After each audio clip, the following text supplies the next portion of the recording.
Rich, do you want to go next? Is that the way we want to do it? Talk about If you could, just introduce yourself Yeah. and, Oh, okay. that you're our agent, what you do. Okay, sure. Glad to. Yeah, When we you can stand grab out of the both class? theirs and Okay. yours. Okay, I'll go to the other class. Usually the principal's office. So I'm Richard Goldstein. Some of you are new board members who didn't meet me when the contract was bid and approved. Our company is Mapco Auto Parks. We are a parking management concern out of Rochester, New York. We operate the Rochester Airport, which is about a $13 million parking operation. And so I think we'll have the ability to come up here and make your parking very successful. We've had some significant discussions, and part of our work, what we've been doing is to pick a vendor for the parks equipment parking access revenue control system. Look at that word parks a lot. We went through a whole bidding process, had 3 bids that came in, and chose the vendor Access Technologies Integration, and they are out of Albany, New York, and they sell a product called Amano. Amano McGann, actually. You may have heard of them. They are in 12 airports around the country with that particular equipment that we're going to be installing here. It has all of the features that we were looking for in terms of a frequent parker program, in terms of using automated vehicular identification, AVI, which is what we're going to use for the ground transportation system. And they have a very good back office, which is called iParks. And that will give us the ability for you to be able to peek in and look and see whatever's going on in terms of our parking operation, as well as our offices in Rochester to be able to do all the accounting, as well as the person who's going to be here on a daily basis, our manager. So I think the iParks is very robust, and that was one of the things that we were looking for. What else can I tell you about? Just that MAPCO is under a special operating arrangement with us. They are us for all intents and purposes. They are operating as our agent at the airport. And one of the reasons that we went with MAPCO is their superior customer service. Because when you come to the Ogdensburg Airport, you have basically 3 experiences. You have your parking experience, you have your terminal experience, and you have your Allegiant experience. Allegiant is Allegiant, the terminal is the terminal we manage. We're not good at parking, that's not what we do. So we went and we found an expert to operate that as our agent.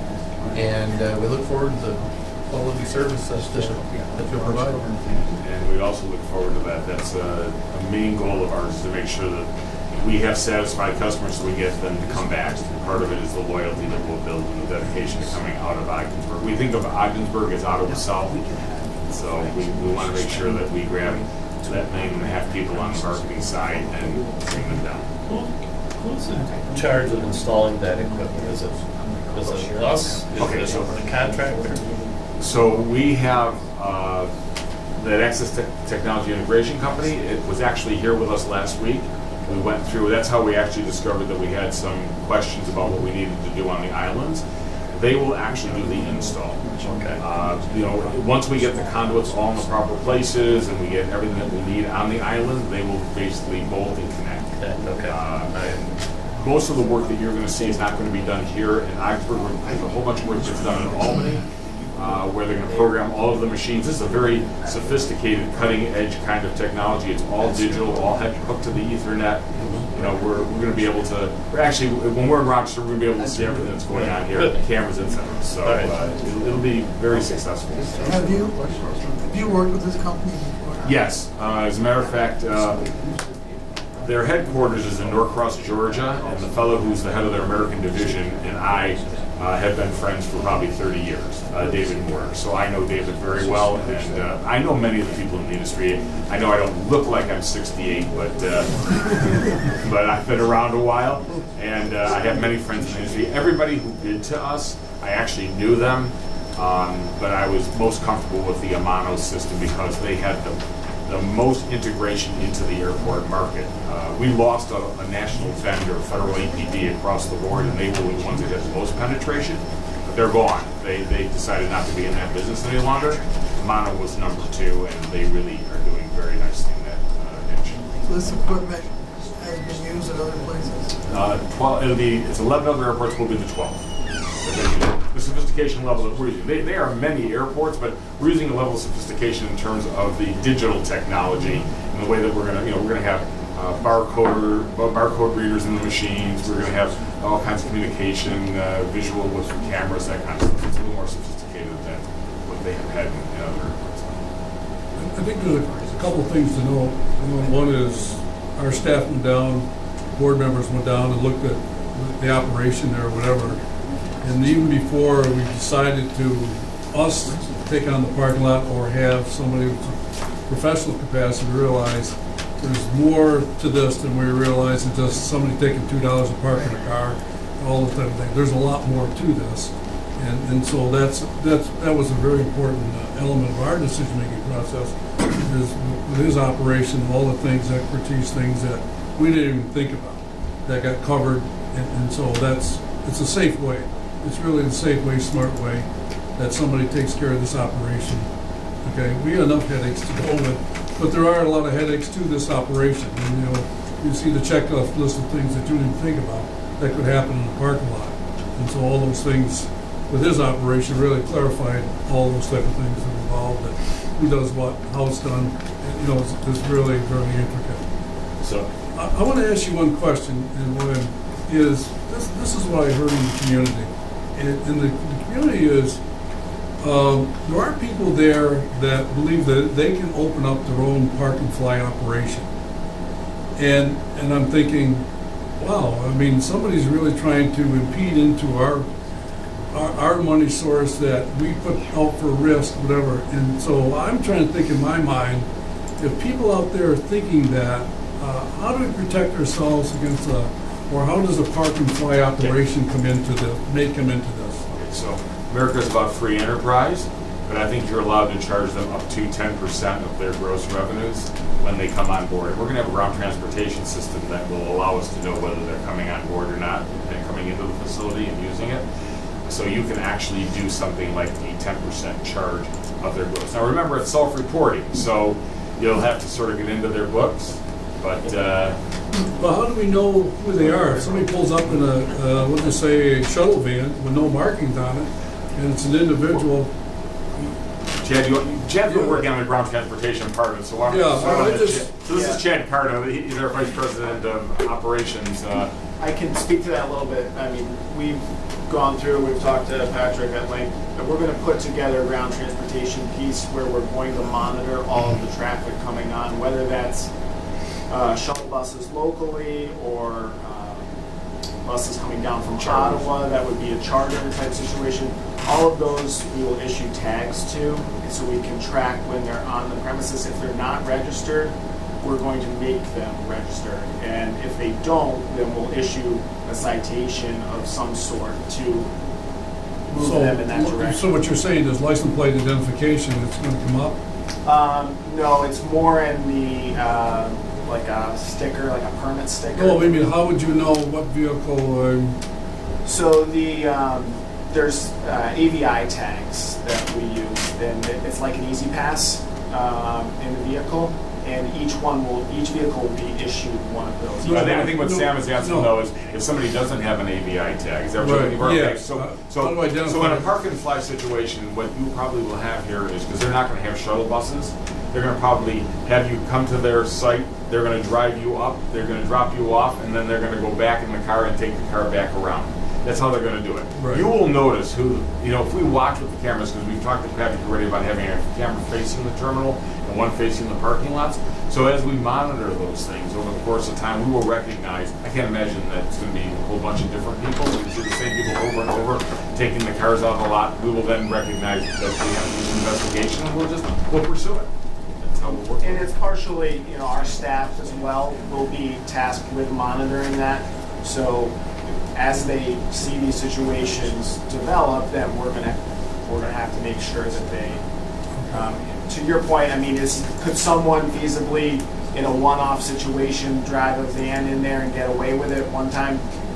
Yes, maybe. But if there's any recurring nature to that, where they're actually operating a park and fly type of situation, we should be able to resolve that, Okay. and track that. Have you been successful in identifying those kind of operations in the past at your other operations? Yeah, the challenge is that right now, we don't really have it in Ogdensburg or in New York State, but with a lot of the Ubers and Lyfts of the world that are coming, and they'll be here someday, they're not here today, there's a lot of different complexity that's coming with monitoring that. So we've worked on ground transportation. This is a little bit of a different animal, but it's nothing that we're unfamiliar with. So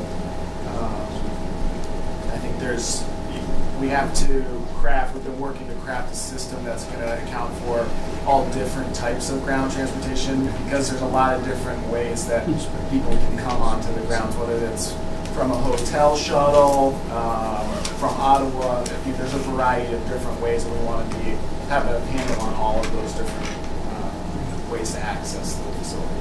So the tariff that was mentioned, the material we received, how does that work? Well, one of the key things and one of the benefits already of having MAPCO as our agent is the commercial ground transportation services operator requirements. There are things in there that they've put together that frankly we haven't even thought of, and they put together a very good draft for our consideration today. Thanks, by the way. You're welcome. So, I guess the question I have, and we bantered this about a little bit yesterday in our airport meeting, have we thought about maybe initially or long-term, like if somebody's coming over from Canada to, you were talking about the frequent or the discount program for frequent parkers or something like that. Have we thought about anything to, if they're paying $275 to come over each time they go across the bridge, maybe to incentivize them to park, or we thought about, hey, if you showed that you crossed our bridge, because we're getting revenue from the bridge too. Right. That's our, so we want to incentivize these people to park. So in our proposal, we put in something we call the parking passport, and that would actually address just that concern that you have, to try to encourage people who are coming across the bridge not to have an additional cost, as opposed to, someone coming from New York State, they don't pay that $275 Right. to park in our lot, we would give them a discount. We won't have that on the first day that we open. We need to get the system in place and get that all working correctly, and then there's a piece of software that will have to be implemented into it to allow them to, it's a nesting situation, and we have to nest them in such a way that we can read what's going on out here and be able to communicate that to the folks in the airport piece of it. We don't have that yet. We've looked at it. We already had we had people here already looking at it to see what we can do. The So most there's a solution, challenging but piece is really the integration between the system that's here at the toll and the system that's down at the airport. They have to talk to each other. And I appreciate that, but that's important, really important. Yes. I mean, I'm sure you guys know that's really important to us. Strictly from, hey, even from a marketing standpoint, we want to know if these people are crossing the bridge and they're actually parking.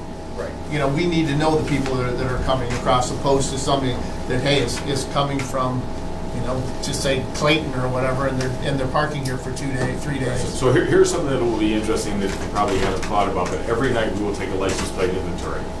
We'll know the Canadian plates that are here. Perfect. For example, in Buffalo, almost 60% of the business is Canadian because they come from Toronto. Buffalo is Toronto South. Right. We'll know that information here. We'll be able to tell you that 30% of your business or 50% of your business is Canadian because we'll know by the Canadian plates every night. Perfect. So that just knowing that information is Yeah, no, important. that's really important. That's what I wanted to That's say. right. Yeah, and we'll work hard at getting that in as soon as we can. I mean, our first priority is make sure we can collect revenue from day one. Right. And then from there, we'll add some additional features, that being very high on the list, because we recognize it's a great feature to have, and, it's all the same OBPA, so it's something we'll work hard to get in place as soon as possible after we get the initial open. Because I fly a lot, and it's going to be the rates that we're thinking about. When I was in Ottawa, it's $21 a day Right. to park in Ottawa. So it's just so that's going to be a huge bonus to them when they're coming down. Sure. Just on what we're charging, but we need to know that because you're taking into the exchange rate 77% today. So we need to know those things and where our customers are coming from. Well, my thinking is a little different in some capacity, the fact that we're looking at $8 rate, and I'm saying, all right, how do I hold off the competition? And do I have a rate that somebody says, well, gee, I can get 7 or 6, and that would entice me to be involved in that business. And so your expertise would say, is $8 one of those numbers that would deter people to think about coming down here or flying or park and fly or where those, or mom and pop operation would be, to say, is it worth all that trouble to do that? I mean, Also, I think you can dictate something else, and that would be, and of course, it would be the city. I would assume the city surrounds your airport. Is that correct, or whatever? Talking about some Well, okay, but whomever is, wherever those are happening, wherever those people are deciding to put parking flags, Yeah. there should be code. In other words, there has to be lighting, there has to be sewers, there has to be landscaping, there has to be paving. I mean, there are things that you could try to create in terms of ordinance if you want to try to make sure that. And the reason you're doing it is not because you're trying to eliminate competition. What you're trying to do is make it an even playing field. In other words, we provide a premier operation. They should also have to provide a premier operation. You just can't park them in their front yard for $5 a day. Safe and other things. Now, and I apologize, this might have been covered in the briefing materials. I skimmed the contract, to be honest, but do you provide security, and otherwise what, how does your system, your software, your back office, your operation account for that? Because I feel like that's going to be an important factor in terms of drawing business here from Ottawa. Okay, there's different kinds of security. So are you talking about the physical security in the parking lot itself? Honestly, that's my primary concern, probably because I work for the Public Defender's Office. So. Yes. So if you would give us the facial recognition of all those folks that you want us to watch. We'll throw it on the cameras and we'll make sure that all the bad guys don't show up. I mean, we could do that for you if you want us to. But more to the point, I was only being flipped and I shouldn't be. But more to the point is that, and he's gone. Okay, he's back there. We're actually going to have some cameras that are actually looking at the entrances and the exits, so we're going to actually monitor those 24 hours a day, whether there's somebody physically on the Ogdenburg Airport sitting in that parking office looking, or whether there's somebody in Rochester, somebody's going to actually be watching your parking lot to be sure that all of the equipment and facilities are safe. Having said that, a good practice or best practice would be to have some LEO, law enforcement officers, that actually patrol in some way that is a deterrent. Just if they're up by the terminal or whatever, that's helpful. But I think the best deterrent to anything is when you have the manager here and they're walking around, with the maintenance people that are walking around. So that there's basically 3 levels. That's on physical security of the cars. In terms of security of the cash, are you worried about that? I can, the cash and the credit, I can explain that to you also. My biggest concern really, and again, this is based on my employment, is it's not uncommon, and I think it's been less common in Ogdensburg recently, is individuals breaking into cars in the middle of the night, and and this is maybe, I don't know if you want to call it common sense, but I feel like in terms of drawing business, particularly from Ottawa, the capital region, Kingston, Cornwall, is going to be making sure that we can project an image of if you're going to park your car here for a week or two, that your car is safe and it's not going to be tampered with. So my experience at airports is that yes, there are sometimes break-ins. Yeah. It's not like an urban center where you have people roaming around just looking at people's cars. Because to come on the premises, first of all, we have a toll road concept, so you'll have to come through and see, and you'll be seen by a camera if you come in a vehicle. If you walk on, we'll see you as you're walking in the middle of the night. We'll wonder, well, what Again, is somebody... this is based on my employment. It's primarily going to be on foot. Okay, so yeah, it's quite a walk from wherever they're coming from. Oh, people will walk. Well, we'll try to generate as much business as we can on that. So, Yes. So you can put them away and we won't have that difficulty. But I'm actually going to keep them out of jail. we'll be very keen to that. I'm glad you raised Yeah. that. So we'll make a note of that so that it's something that we actually pay a lot of attention to. well, if somebody reports a break-in, what would be the process for that? Well, that would be a claim. We obviously they have their keys with them. We're not going to pay for things in the car. What we're going to tell them is, don't leave change in the tray. don't leave your navigation device in the car. In other words, we'll educate people as to what not to leave. So if there's nothing in the car, they do a quick pass by. They don't see anything laying out. They're moving on to the next car if they're going to really want to steal something.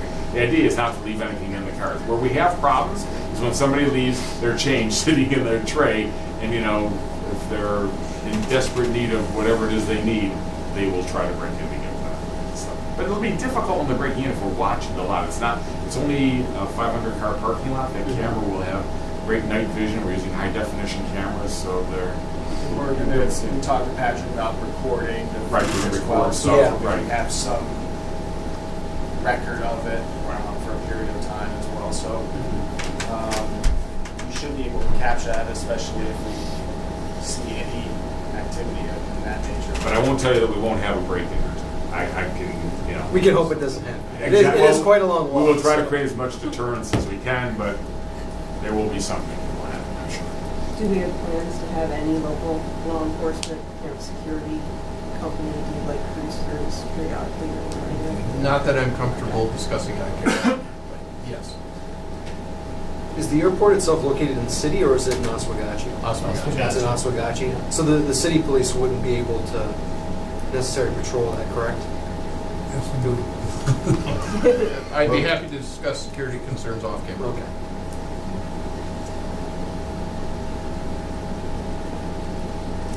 Anything else? Thank you very much. Thank you. Mr. Chairman, at this time, I'd recommend that we take all the airport items out of order, so that way we have all our airport experts here in the room in one spot, and that way we could get that wrapped up in those other business. Okay, I was hoping to take a 5-minute break. Yeah, can we take a 5-minute break? I vote for that. We can go through this. All those in favor of taking a 5-minute break? Aye. Okay.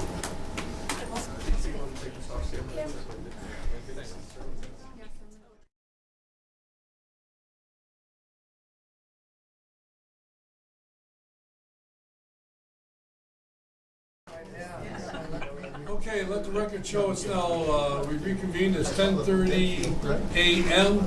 The board members by rule took their 5-minute break. The chairperson took a 7-minute break. The executive director took 15. So there was a lot of sidebar conversations that was needed during the break, whatever, so welcome back and we'll move forward, whatever. I think our next form of business is committee reports. Oh, no, I'm sorry, I jumped way ahead. I guess I'm in her financial reports. Well, actually, Mr. Chairman, I would recommend for the order of good business to take the Ogdensburg International Airport out of order, go through all the items associated with that. That way we can release our engineers and our parking folks. I'll move a motion to that effect. I'll second that. I don't think there's any resistance. No. Absolutely, sir. Agenda item B1 is approval of a grant with New York State Department of Transportation. This is a catch-up in paperwork. This is for the 2.5% of the state. This is the state's 2.5% of the $11 million project.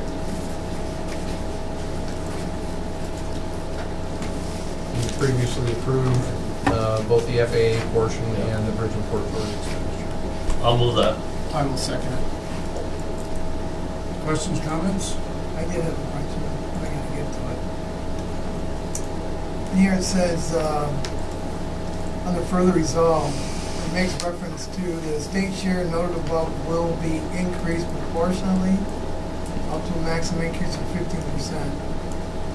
Is that something that will cover additional expenses we don't have? Well, the way these are worded, the federal, trying to think of the best way to describe it, the federal grants fluctuate from time to time. So the state doesn't have to come back and reissue grants. They honor what the federal government does. So that's the, lack of a better term, wiggle room clause for the state side. Just trying to get as much money as possible. Thank you. Clerk, call the roll, please. Mr. Lamacha? Yes? Mr. Lawler? Yes. Mr. Reagan? Yes. Ms. Hoffman? Yes. Mr. Burns? Yes. Ms. Whitney? Yes. Passes. Second item is the airport committee charter. With the formation of the new committees, the airport committee was formed. There is a charter document for the airport committee that was reviewed twice by the committee. and was moved to the full board for approval. I'll make a motion to approve. Second. Any questions, comments? This was reviewed by the airport committee, Mr. Chairman, yesterday, and we approved adoption. Thank you, Wade, for putting that together. Very, very helpful. Any further questions, comments? Clerk call the roll, please. Mr. Loeffler? Yes. Mr. Reagan? Yes. Ms. Fountain? Yes. Mr. Burns? Yes. Ms. Whitten? Yes. Mr. Lamont? Yes. Mr. Chairman, I'd like to go to item B4 because it makes more logical sense. We need a ground handling building at the airport, and to have the building, the temporary building, you need to have the pad first. And to have the pad, there's a change that's needed to the air side of the project through Marcy Excavation Services for, it's coming up here, but it's $83,025. And what this does, this builds a pad to specifications that will allow a 65 by 100 foot temporary structure to be placed on this pad. At such time,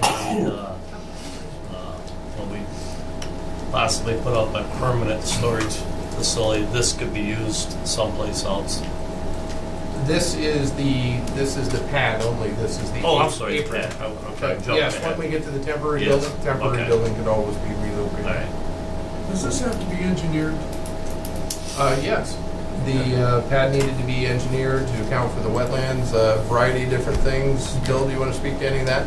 Yeah, we did take into account what the loads and stuff are gonna be, particularly from the equipment, as that's actually heavier than the building itself, so Okay, so, that pad is. all right, that's good to know because it's, Like the de-icing trucks were a major expense here because it had forced us to beef up the thickness of the pad. okay.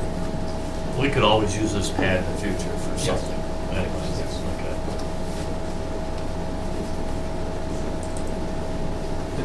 So we'd like to move that? I'll move it. I'll second. Any further questions, comments? Clerk call the roll, please. Mr. Reagan? Yes. Ms. Fountain? Yes. Mr. Burns? Yes. Ms. Whitten? Yes. Mr. Lamont? Yes. Mr. Loeffler? Yes. I think what I'd like to make a comment here is for past board members, initiate, prepare, whatever. If this came from Patrick, not just from somebody, whatever, want to be, so Patrick, where are you? All right, so that's an important part of the process that you have your support, or you're the one to present this, whatever, with your expertise, if it has a little more value to Are it. you talking with the GSC building? Yeah, I mean, those type of things, I mean, that's important for us. Yeah, you want We me to- know it came from you, okay? Yeah, so the little bit of the history on the GSC building was Allegiant is the airline that's coming in, and they have quite a bit of equipment that they need to support their operation. This includes de-icing trucks, tugs, baggage carts, belt loaders, pushback tugs, water carts, lab carts, air start carts, preconditioned air, your heat, your air conditioning. All this equipment needs someplace to be instead of outside on a snowbank. So it was an agreement with the committee that basically we have to give them a place to store this stuff. So along with this temporary building, and we put it in a location that it was central to the operation at the terminal, which was, actually that was probably one of the hardest parts, was finding a place to put this with the constraints that we have, and that's why the building is the size and in the location that it is. Another thing that's involved in this is getting power to the building. We need to get power to have block heaters, lights, and things along that line, which is why when we were talking about the electric to the terminal, that was one of an added pull on the electric service that wasn't originally planned. So that's a little bit of the background on this.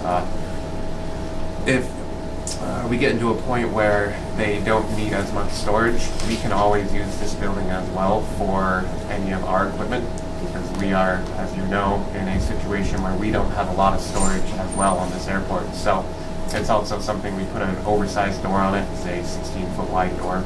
We can use it for some of our equipment as well, so it's not exclusive to Allegiant. We also have access to this building. And the plan is that later on down the road, when this area does get developed, however many years down the road, it is a movable building. The structure should be fine, and we can relocate it to another location on the airport for future use. Thank you for that. So the first item would be B4, the ratification of the pad for $83,025 from Mercy. Was the vote done? Yes. Yes. Yeah. Was it? Yes. Wait a minute, I'm the one that usually does that. I apologize, I did not hear that. Okay, so. You're thinking ahead, that's for therefore, sure. We're talking about the GSE building, temporary structure, 65 by 100 feet. Agenda item B3, cost is $77,500. Now, there is a quick disclaimer here. This will be assembled by Bridge and Port Authority staff. Are you gonna need any support from Marcy in this room? With any of their equipment? We may, depending on the timing and on the blocks, perhaps, assembly of the blocks. maybe. So, is that some sidebar agreement that you can make on your own? That's something we'll talk about. Okay, Yes. good. We have to move that. Okay. Might want to throw that in. I'll make that motion. Okay, we have that motion. I'll second. Second, thank you, Lynn. And we're getting this at a great price based on what we looked at. And having Steve's guys put this up, it's saving us some money. Yeah, just one thing, Wade, and there may be some engineering costs involved in the foundation that we just can't, we have the building engineered, but if the foundation isn't engineered, we're on the hook for any kind of, if something were to happen, that would be, everybody's out, that we didn't design it or get it in code, so we're working on that to just get that resolved so we can get the building working. Does that go to MJ, McFarland Johnson? or- They've helped us with some of that, but we're working on a couple other Okay. avenues there, just to expedite everything. Appreciate their extra services. So does that mean the cost will be more than the 77.5? No, this is just strictly for the purchase of the building only. Yeah. There will be other Just costs not engineering. associated with this resolution. Okay. And I don't anticipate them to be something we have to come, I'm just hoping that, but maybe there's something I don't see there, but I think we can handle that. I appreciate that, if you take it out of the formal process, that, you know, we work things out. I don't know, do we have a motion? Yeah, I made the Yeah. motion. You want to do the roll call? Yes, please. Ms. Fogg? Yes. Mr. Burns? Yes. Ms. White? Yes. Mr. Malatcha? Yes. Mr. Rothman? Yes. And Mr. Wright? Yes. Thank you, that resolution passes. Okay, agenda item B5 is ratification and approval of agreement with Environmental and Fueling Systems. This is for our Jet A fueling system. As you recall, we had a safety issue with that required immediate shutdown of that system. Replacement is $106,191. That includes the labor, materials, and equipment to remove the existing system and to fabricate and install the new system. This was discussed with the airport committee back on July 22nd and fully disclosed to the board as well, the safety issue. So move. What's the time frame of that? Just quickly. Right now, refresh it's me. looking like mid-September. Okay, We are still on track for it before October 1st. okay. The tank has been installed. It's on site, installed, ready to go.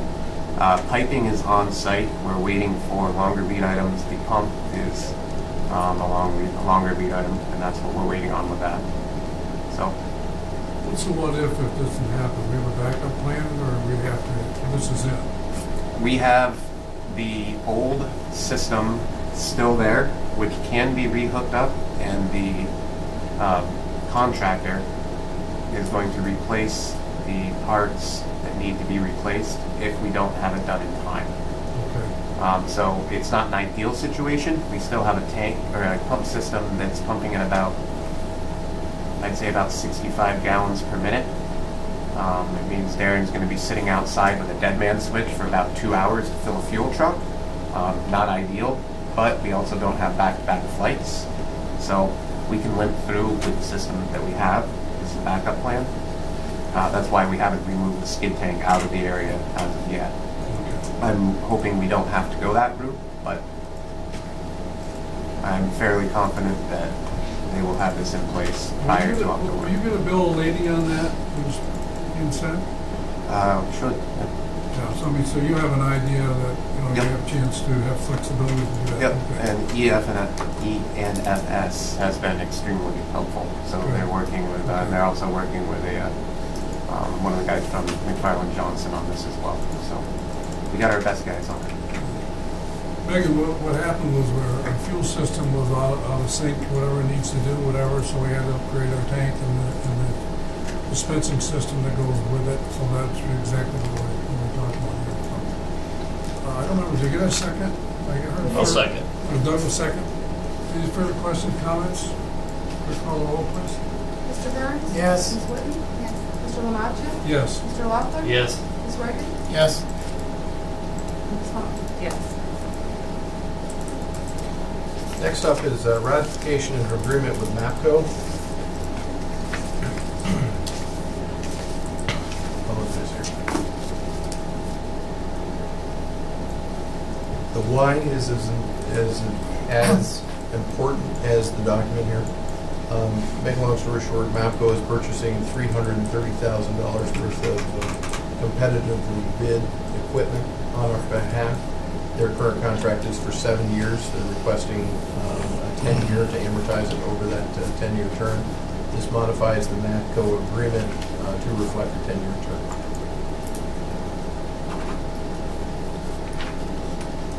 I'll make that motion. Somebody want a second? I'll second it for discussion. Yeah, I got to. Rich, if you sold the company, what would be the legal proceedings or something would happen to displace this agreement? Is there something that they would have to obviously perform the same obligations that this contract is? Right, so the successors of the company that I own Right. would actually have the responsibility to maintain the exact same Okay. agreement that we have in place. And that would be something that you would have to, Correct. yeah, okay. The request for a 10-year agreement is for why? So we can amortize the cost. It's, we looked at what the cash flow is here. I mean, actually, I shouldn't say I did. Chad looked at the cash flow and it really winds up being. Well, $330,000 the cost of the equipment, is that? Yeah, so that's for your ticket spitters, your gates, your exit, your booth, all of that is really about $330,000 in aggregate. Go ahead, Fred, I know you want to comment to that. Yeah, it might be. MAPCO agreed to charge interest at the same rate that we get for our bonding rate, whatever that may be. So that's, Really there low. will be interest on this amortization over 10 years, but it will be. Well, generally, I don't like contracts that long, but considering what's involved in it, I understand why now you want the 10. And next year, you will be considering another contract with the LLC at the. Yeah, we can talk about that later, too. Yeah, so. Well, that's just the way business is Yeah, today. I That's the way just, it you know, is. 10 years will bind you in for a long time, and a lot of things can change in 10 years. But again, you explained why, So let me tell you that our interests are actually aligned. I think Yeah. Wade suggested that we're your agent. So the truth is, we are you.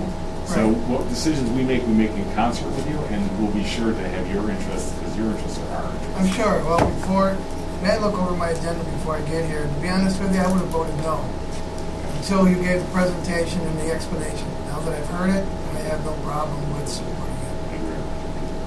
But one thing to keep in mind also, like let's say if we were very unhappy with how MAPCO acted as our agent, we don't have to wait till 10 years I to see. show them to the curb there too. Yeah. Although you do have. We're hoping that doesn't happen.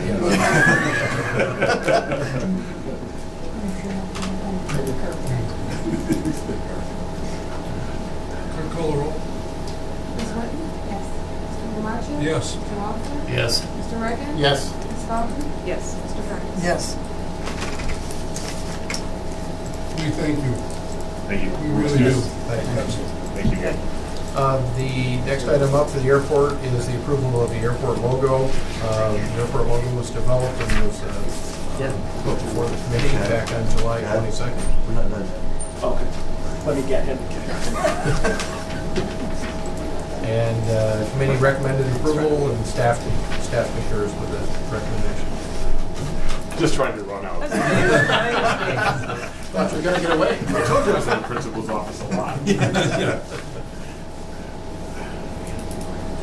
And the logo is attached. I'll move it. Second? Second. Any question, comments? Maybe something you want to say, Patrick, about this, or John? It was a long process. Well, yeah, I mean, innovative, whatever. I think really the concern was for anybody, Ogden, Utah is OGD, and so we really thought we better get this out so people know it's OGS. And somebody thinks they're going to board a plane here in Ogdensburg, that they booked a flight in Ogden, Utah, might be in for a little surprise, but Allegiant will take. Well, actually, no, Allegiant does have flights out of there, so that's really a concern. It looked great in this week paper. Good. Yeah, it looks Good, really good. thank you. Yes. Thank you, sure. It's really good. It always helps to have other sets of eyes look at things, because at one point, I think the committee looked at it and said that you don't recognize the G prominently enough, and somebody else looking at that didn't even see, we didn't see that, so it was a good catch, and it's always why I guess you have second sets of eyes looking at things. Thank you for that. Clerk call the roll? Mr. Lamacha? Yes. Mr. Walter? Yes. Mr. Reddick? Yes. Ms. Walton? Yes. Mr. Burns? Yes. Ms. Whitten? Yes. Okay, agenda item B9 is approval of airport parking fees. As part of the authority's responsibility, we need to establish rates at the airport for parking. For 0 to 2 hours, it's $3. For 2+ hours, it's $8 per day. These rates are established on a calendar day basis. It has been reviewed by the committee yesterday, and also with MAPCO prior to that, who made the initial recommendation, and both the committee and staff recommend approval.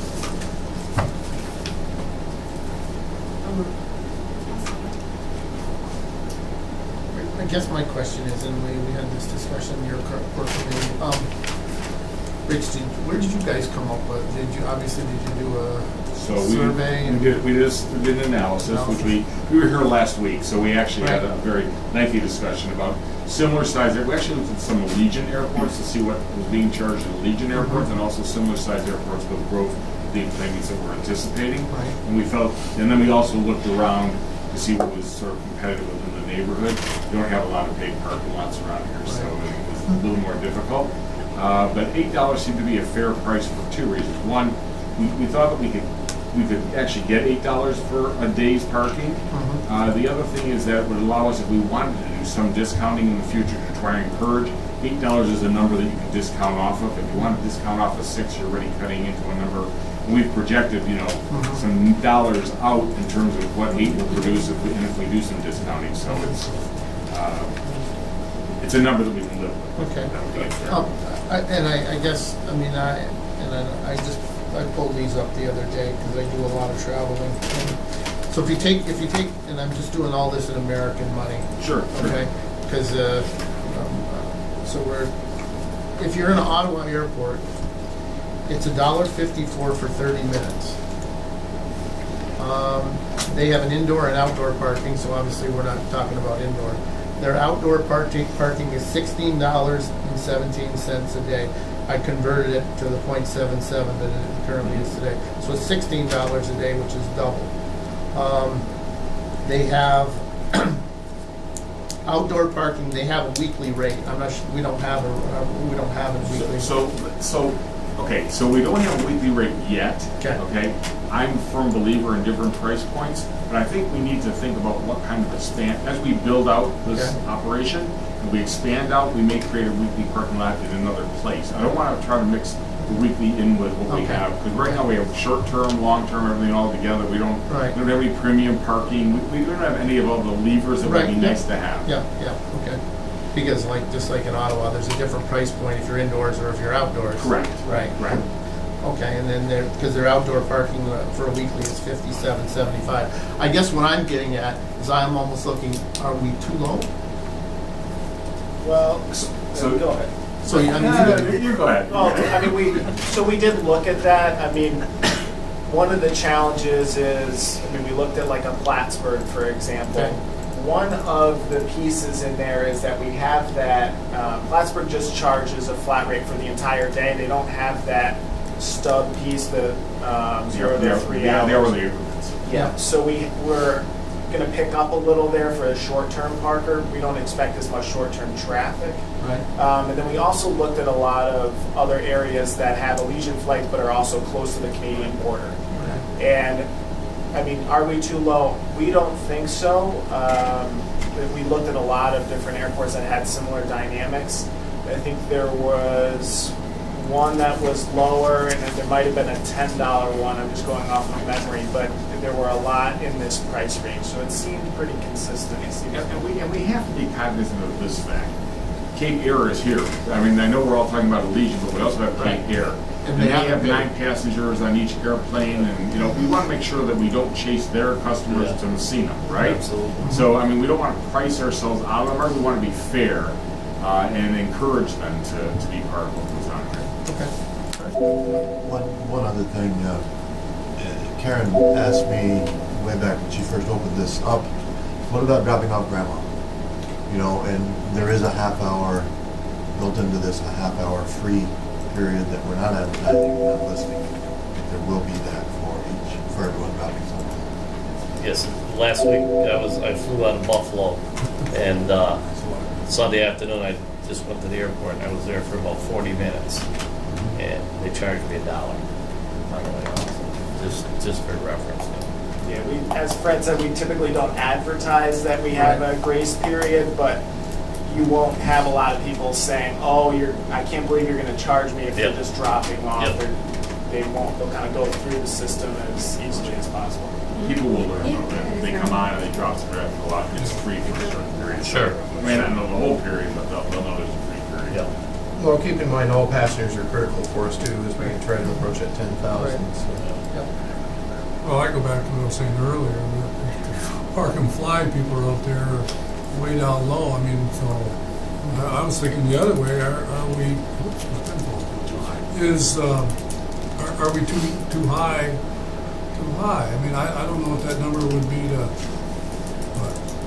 but I want to make sure that people. I think you hit the nail on the head. If you were at 5, they'll be at 3. No matter I mean, what it's going to be they're gonna do it. it's going to be a function of Okay. where they can discount below you, and it's not going to be a function of that we start out at a price that they're not going to want to compete with us. Because if they have no shuttle service, they just use people to bring the car up and then drive it back. They only have the cost of labor. So it's a little different dynamic than what you see in some of the major airports, where they have to have a 1,000-car parking lot. Maybe they have 5 buses, and et cetera, et cetera. I guess my last question, I won't belabor this. What's your experience of raising, or when do you get to a point and say, hey, maybe we should be raising? Because I guess my concern is the last thing I want to think is, hey, geez, we're doing, 3 and 8, and then 6 months from now we're saying, hey, we should have charged 10. So in order to raise the price, we're going to have the demand, right? I mean, we don't want to create competition. So therefore, we're going to figure out what we need in order to expand. We may need X number of dollars. We're going to look at that and say, can we raise that by raising the price such and such and moving forward? So we'll do an analysis for you as to how much we have to expend and how we can amortize that cost over that period of time and raise the rates that way. And that way we don't encourage competition off airport, and we're able to take care of our customers. So I guess that's sort of, I sort of walked around. No, but that's the answer I wanted to hear. Okay. I sort of walked around. I'm going to take it to another step. What if we created our own park and fly?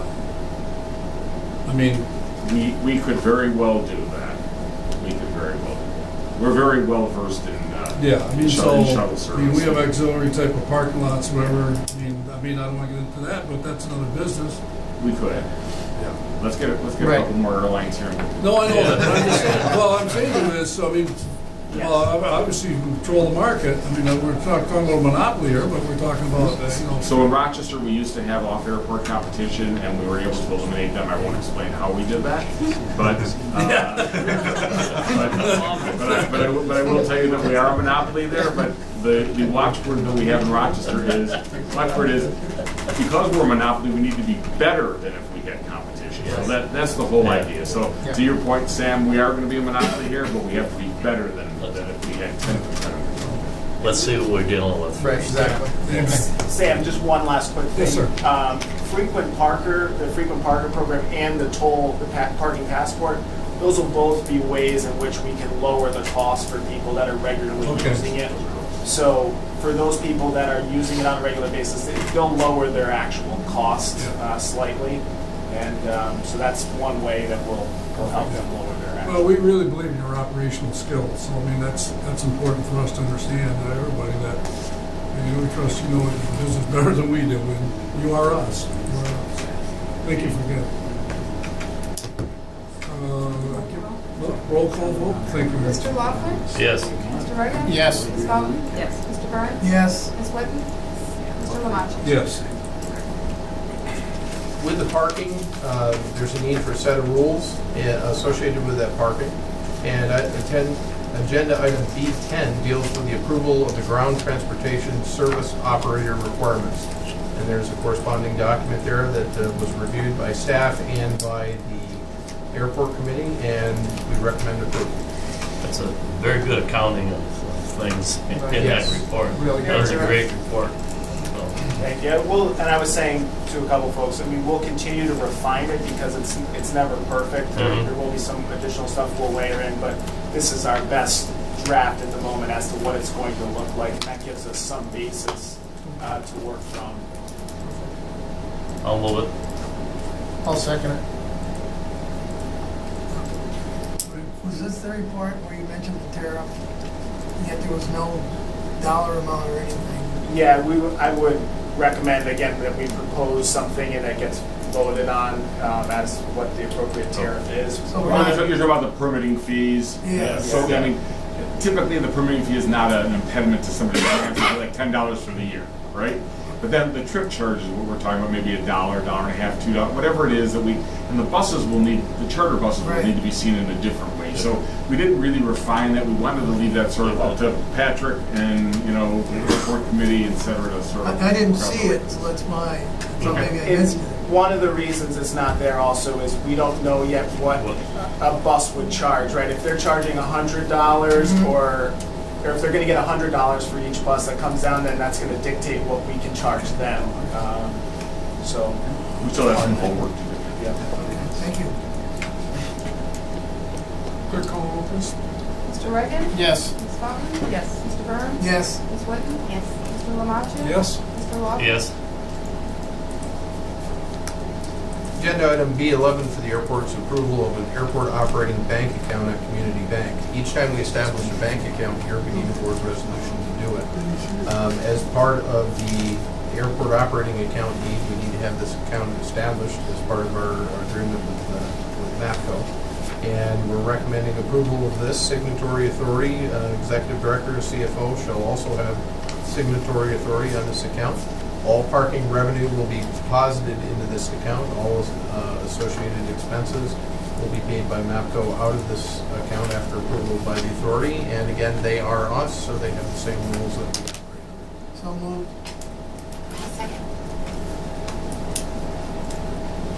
So good communication there. Communication on the account? Yeah. So we will be able to see, today electronically, we're able to look at the account, you're able to look at the account. We will only use it as an operating account. All purchases will go through our spending system, which will be part of the approval process. So, there's a lot of transparency there. I hate that word, by the way. There's a lot of transparency there. You can stop us at any moment. What I'm saying is, Fred, it's very easily be tracked, I guess. Yeah, Fred can review it. It's every- no different than any of our other accounts. I will get a monthly reconciliation from Correct. NAPCO Yes. and have access to look at the account each and every day. That's why the signatory is on there. I'll be able to get into the account, look at it anytime I wish. Frank, for your information, the net revenue will go into the comptroller account. I believe that there's some rules around the comptroller account and our revenue going there. This is a special purpose account for operating that parking lot, but all net revenue, any revenue that I withdraw from that account for operational purposes of the Icon Bridge Authority will go to the county. You think that's sufficient? I think it should be. I still don't understand why that archaic clause is in what it is. For some reason, it goes there, then they send it back to us, Right. which seems ridiculous. Extra stuff. Thank you for that. Clerk call the roll, please. Ms. Bowden? Yes. Mr. Burns? Yes. Ms. Whitten? Yes. Mr. Lamacha? Yes. Mr. Laughlin? Yes. Ms. White? Mr. Richter? Yes. Okay, shifting gears here for a little bit. B11 is off the table, there's no need for that. B12, this is a contract for fueling with Allegiant Airlines. I'm not asking for approval of this at this point because this represents one side of the negotiation. I do recommend that you take a look at it at your convenience. There's some things in there that aren't palatable to us, and we will get an agreement together for the next We meeting. want just to, so That's we're just information only. informational and knowing that you're still in the process. Absolutely. So you're still in the process of negotiating with them? This was anticipated to be done for this Yeah. meeting. It was not done. for No, this I'm meeting. saying But that's the, okay. Yes. Yeah. So that would bring us down to B13, which is the Jet A skid pump from E, F, and S. This is a proposal to install a relaxation chamber for the Jet A fuel pump skid. This purchase is for $21,066 and includes all the labor, materials, and equipment. This is needed for easiest way to describe it, as a safety component to the fuel system. What did we do before, Steve? Fuel private aircraft, jets, whatever? What do you mean, what did we? What did we do before? We didn't have this. No, we didn't have it. It wasn't required. Wasn't So required. we're required, Different that's a fuel. different requirement. You want me to explain it? Different fuel. Different standard that we have for fuel too. Okay. I can explain it if you guys want. No, we don't need to. I mean, I'll make. Basically, the long and short of it was your skid system that was there was put in place in 1982. Nothing's been done to it since 1982. So things have changed, fueling has changed, standards have changed. So that was what the update to the pump was. This relaxation tank was something we've gone back and forth with in the industry. It's a relatively new thing. What it does is basically it discharges static that can get built up by fuel going through composite materials. The composite material being your filter. So after it goes through the filter, it's got to relax before you discharge it at 300 gallons per minute into a big stainless steel tank where you get a lot of sparks and static electricity builds up, and inside a tank with fumes, you get both. That's what this is. Yeah, and one thing that we prided ourselves in is our first priority is safety for everybody, Yeah. so this is a non-negotiable. And there were talks about being able to use an additive in the fuel, but not all companies use it, and our fuel distributor is not using this, what they call an SDA additive. So therefore, we are required to have the tank, which was something we learned and which was why it was not included on the initial skid system. I'll make that motion. Second? How will this work in the process of the tank and all those different things? I mean, can this be installed to the old? Yeah, it can be installed anywhere. It's located post filter Yeah. system. So it's a tank that's the size of half your flow. So we have a 200-gallon flow rate, it's a 100-gallon tank, and it's literally, I don't have a picture of it with me, but it's literally a 100-gallon tank. And the fuel goes in there, sits for 30 seconds, dissipates, and then moves on. So my question is, can you use this with the old tank as it is right now? If We don't have an old tank. We've got our brand new tank. But your answer is Yeah. yes. If we Yeah. have our tank here and we add another 10,000, 20,000, whatever gallon tank in the future, this will always be there. Okay. As long as we don't upgrade above a 200-gallon per minute pump, which there's all kinds of other things involved with that. So we'll hit you up with that in a couple of years. Gavin, you're right. Safety is number one here. Clerk call the roll, please. Mr. Burns? Yes. Ms. Whitten? Yes. Mr. Lamacha? Yes. Mr. Laughlin? Yes. Mr. Reagan? Yes. Ms. Bowden? Yes. And the last item relating to the airport today is agenda 18, this approval of an agreement with Route 11 Truck Sales and Service to perform critical maintenance on a 2002 International snowplow that's needed at the airport. for a cost not to exceed $8,254.55. This was reviewed with the airport committee, and staff and the airport committee concur that this should be done immediately. What's your thoughts on this, Steve? Well, the initial estimate was 10,900, and after we got the list of things that are wrong with it, we were able to bring that down with things that we could do on that.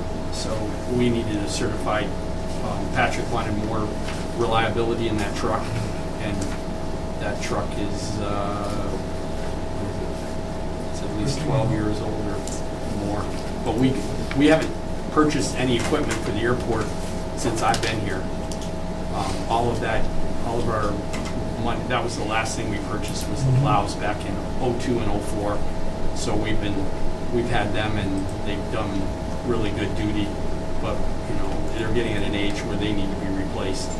But to get reliability with that, Patrick felt that we needed to go through that, and I agree with that. So we sent it to Route 11, and they know, they have certified mechanics. They just went through it and just said, this, and this should be upgraded or repaired. And everything that I saw in there made sense, but not being, really a mechanic myself, without them pointing it out, I couldn't pick that out. Our people too aren't not that far along on certified maintenance or anything like that. Where would our maintenance staff over the years let it go this far? They didn't let anything go. No? I mean, I can tell you. Yeah, explain it to I know. us. Well, no.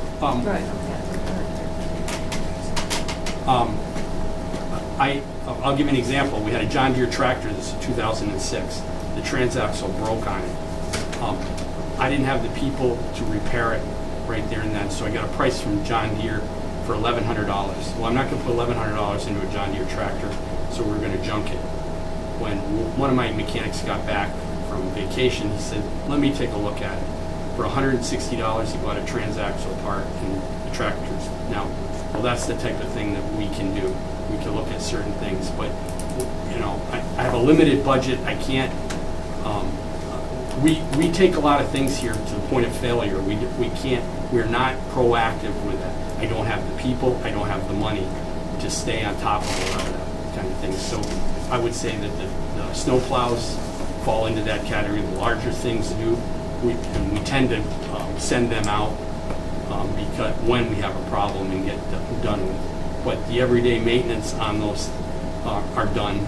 Oil changes, brake jobs, maybe a leak here and there, or a fuel tank replacement, or things like that that are very easy. But when it comes to like engine work and everything like that, I don't have the time to put an engine there. I can't do an overhaul or anything like that. So is it fair to say our mechanics are working on other things? Oh, and that's why yeah. they're not working on this? Oh, you mean to do this work? Yes. Yeah, they can't handle, I would say, at least 50% of that, and I don't have the time to put that down. And then also when you get into it, you gotta have all the right tools. If you get in there and you break something off, then you've got a machine that's a part that you may have to bring somebody in with a mechanic's truck to fix.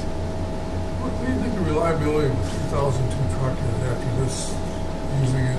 It needs to be replaced. Yeah, I mean, what's their level of reliability? Putting $8,000 into All I've got is just backup plans. We have the plow that we Yeah, I know, but I'm with just saying that. I'm trying to justify in my mind a 2002 truck putting $8,000 into it. Yeah, but we don't have any options. You don't have any No, I know, options. but I understand that part. No, and I deal with that every day. I have to match one thing against another, and then also I have to work out what the question you're asking right there is exactly what I deal with every day. It was okay. What happens if in the middle of December on a Wednesday when they're coming in?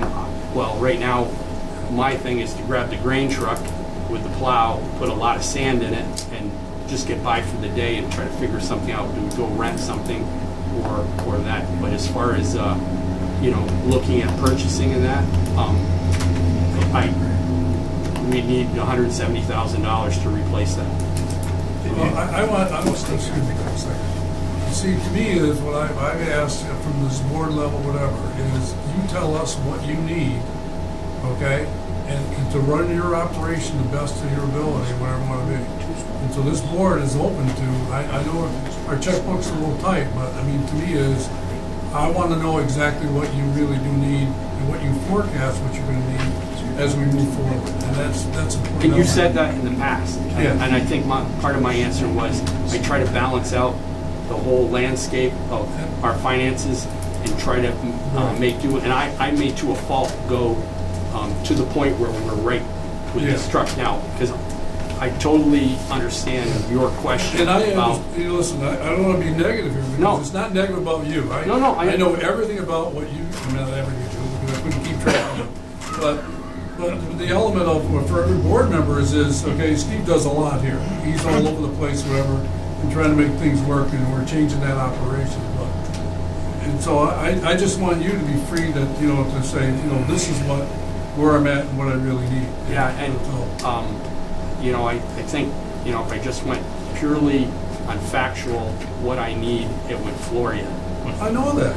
I know that. And and then maybe that's the way to go, and we talk about all of it, but it seems that a lot of times, we have different needs. I know that when this budget year came around, we were tight, but also we have a lot of, things going toward the airport, and at the time you just feel, well, I can make this go for another year, and that's kind of how I looked at those type of things. Well, and you gotta be aware too, with 2002, we can put $8,200 in that truck. He goes out and uses it 2 times, and something else might go down, it might cost us $2,500. So that's the realistic thing of. And my hope is that this is gonna, it'll get it band-aided enough to where we can get through this season, where we can deal with our needs, in the next budget year type of thing with all that. But I've got all kinds of ways of, we can get through this. We won't be left there. And my guys are the same way. They worry about having to make a phone call at 5 in the morning saying the truck's just dead on the runway. And we all have kind of, a plan in mind of just trying to get through to solve whatever's right in front of us.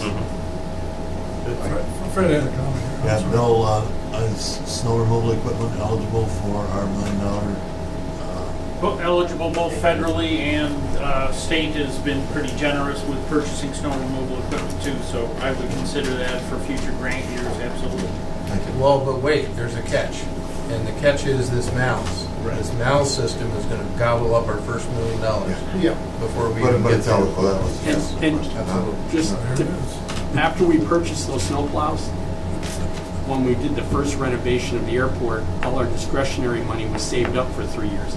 That discretionary money bought us a certain size mower or snow removal. Well, okay, at the time we had our snowplows all taken care of. Well, 3 years or 3 or 4 years, so by 08 or 09, that I couldn't even look at equipment then.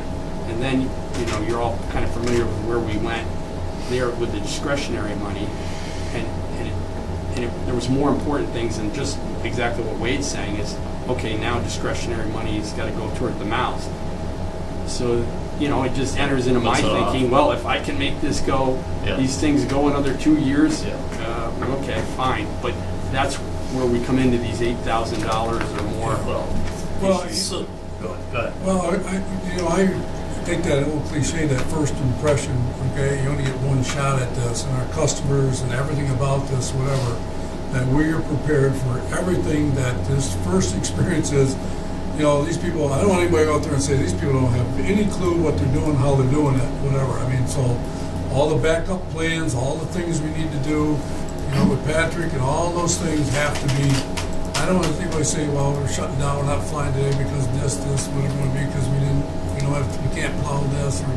So I want to make sure, obviously, safety number one and all the operational things all line up that we're going to do the things right off the bat. And Patrick's got a lot of experience with snow removal that really has opened my eyes, and I feel a little more confident. It's like trying to support him with some of his concerns was where this kind of came about. So, Sam, I know you want to say something. Go ahead. sorry, I'm just I want to make sure everyone's on the same page on what it is we're talking about here and what it is that we need.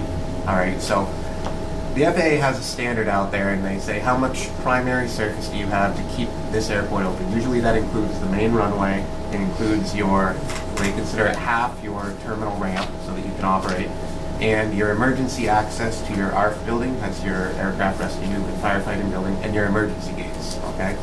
I unfortunately don't have my sheet, because I think I gave it to you last night. I don't know if you still have it in there. But we're about oh, never mind, I got it right here. We are about 1.5 million square feet of pavement that has to be cleared. And their answer is 1 inch of snow at a density of 25 pounds per cubic feet. That's what they put as a standard for all airports in the country, okay? I put all the information in, then basically what we're required to have is 1 rotary plow, that's a snowblower. We've got that, it's big enough, check that off the list. We need 2 displacement plows. Those are your plow trucks you see on your highways. And they have to have a blade width on them of at least 11 feet. We've got 1, that's the truck we're talking about. If I don't have that truck, we've got 0. We need 2 hopper spreaders. Those go in the back of the dump body so that I can spread sand or my de-icing chemical. We can't use salt, so we have to use a special chemical, either sodium formate or sodium acetate. So we have 1 spreader, means I need 1 more. And we need 2 sweepers. Sweepers can either be a tow-behind model that I can tow behind those trucks, and then if I need to use the spreader, I can go dump them in the lot, unhook them, use the spreader. Or it's usually a front end mounted, usually an Oshkosh H-Series with a 22-foot sweeper on the front of it. I can find these things used. I can get really decent prices on them. I just had a really nice unit out of Colorado for about $46,000. Brand new, these are about $560,000. Centennial, Colorado takes excellent care of their equipment. The problem that I'm running into is I know we're on constraints with how much money we have. We know we need at least 1 more truck, 2 sweepers, and a spreader. Oh, and a 4x4 ops truck. Just a normal pickup truck for operations. Okay, that's what we need. The problem is that I get the used equipment. I find a really good deal. So I find a piece of equipment from Centennial that's a 96. They take excellent care of their hangar cleans. I've got no storage building to put it in at the airport, and I've got no maintenance facility to work on this equipment. So the answer that I get is, we'll leave them outside all year round, and when we need to fix them, we bring them down to the Port Authority, and Steve's guys work on them. It's all well and good, except for it's a significant amount of time that my equipment's down, and I have to keep a runway open. And I'll one-up you on that. If I get this H-Series Oshkosh with a 22-foot broom on the front, I can't drive that 22-foot broom down the highway to the port. So that's giving me restrictions on what I can buy for used equipment. I'm gonna have to get into a tow-behind situation, but still, you're asking a mechanic to work in a snowbank on a piece of equipment that's completely iced up. And the only idea that we've had is we can use the transient hangar that's heated, and we can put it in there and thaw it out, hopefully, and get it thawed out and work on it. But right now, that's where Cape Air is every night. That's where they are when they're 402. So this is a little idea of what we're working with, which is, we'll work with it, but I need this truck fixed. And I need another truck, and that's keeping those going. We're not taking the truck away from you, we're assessing ourselves. No, I know. I'm just saying, I gotta have some way that I know that I can have 2 trucks that are working to keep that option. Now, there is a secondary option, and this one is eventually where everyone wants to be. It's where airports around the country are going, which is why I can find so many of these H-Series Oshkoshes for sale, because everyone's moving from those front-mounted rooms into multitask equipment. This would be ideal for us, because keep in mind, I only have 1 operations person that's working for my snow crew right now. That's we're going to have to address as well. So right now you've got 1 person in a plow truck, 1 person in a sweeper, and 1 person in a snowblower. You got 3 people. These multis have a blade, a sweeper, high blower, and they do it all at once, and they do it twice the speed. Even though it's a huge piece of equipment. It's a huge piece of equipment. You've got a 22 to 28 foot blade on the front. It's a quick disconnect. Right behind the mounted cab, you've got the exact same size broom. And then behind that, you've got these huge fans that below it. So it plows, sweeps, and blows everything clean in one pass with one operator. Price tags on these, last time I bought one for the last airport I was at, it was actually, we got it for $640,000. That was a good deal. It was a demo model. If you can find them used, good luck. People are holding on to them because they last. If you take care of them, they're Oshkosh, they're NB, they will last forever. If you have a facility to put them. So it's kind of a catch-22. Can we make our own multis? Can I get a tow behind and we can put behind these dump trucks? I might be able to, but I'm looking, and I'm looking really hard. And I got people all around the country looking for us right now. I'd like to see you come up with a program for us, this board, the building, what a maintenance building would cost us, what the exact equipment you need. Yep. All right, give us an estimate what you need and how much. Okay. And one thing that we're looking at as well is Sorry, go ahead. in the CIP that we were talking about, there are ways to get equipment funded. There are ways to get hangar or SRE, snow removal equipment buildings funded, and we were the possibility of getting state money for the SRE building and using AIPs for the snow equipment. But you're correct. I mean, the MALs are really putting a hit on us. If we're stuck having to spend next year, we're in for 142 for MALs for the design, and then another 700 to construct them. That's a lot of money that we're. MALS is a lighting system? I'm sorry, it's a medium intensity runway alignment lighting system. Yeah. I think Patrick Ben talked about this last night, and we're trying to get a meeting scheduled with the FAA and talk about 17 and beyond. And one of the things I think we should present to them is what we're talking about right here, and see if we can't get that MAL system pushed down the list. In an interest of human health and safety. This is Well, this board and this administration has talked safety since day one with this airport. And if we need some equipment for safety, then we've got to bite the bullet. We're in deep enough now. But if we need it, we got to get it. Pure and simple. Well, and that's exactly the argument we're going to make to the FAA. There's a better safety benefit to buying equipment than there is replacing that process. And how do you guys feel? Do you want me to continue? I mean, I can look into getting new. I can look into getting used. I think you get us both prices. I'll try.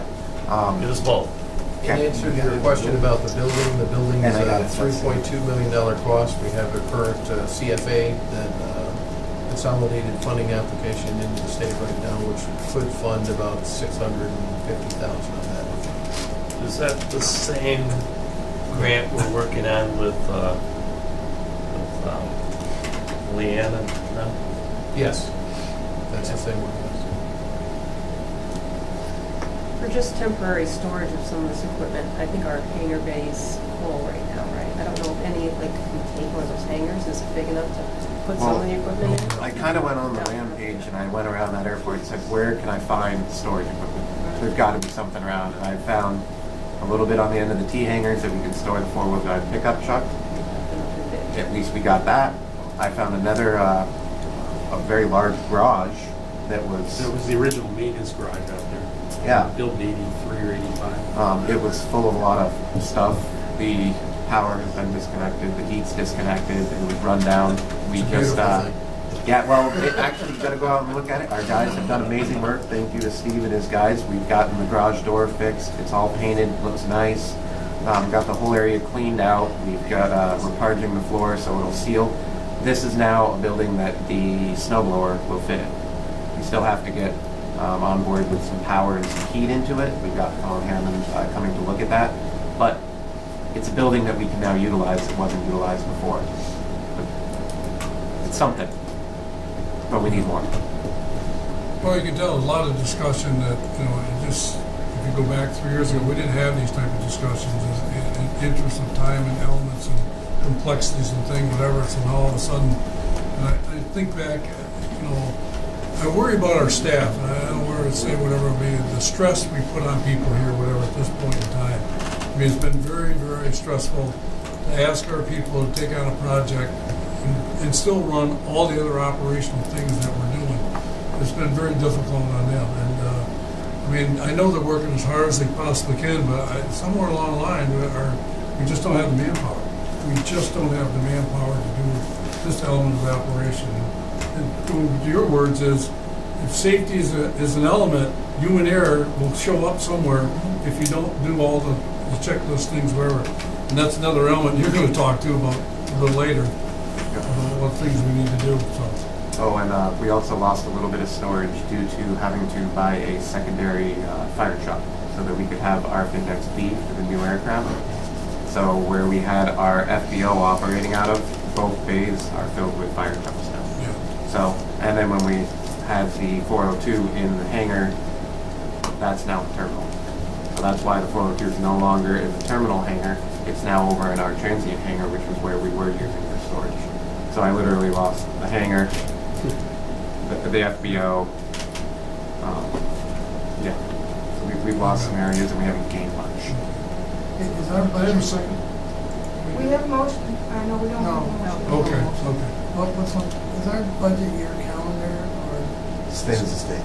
steady state? I'll make that motion. A second. Clear call the roll, please. Ms. Whitman? Yes. Mr. Demarchi? Yes. Mr. Walker? Yes. Mr. Reagan? Yes. Ms. Walker? Yes. Mr. Burns? Yes. It's all good discussion. At this point, I'd like to thank our representatives from McFarland Johnson, who's sitting for the airport section. Thank you. And also, thank you to Chad and Matt.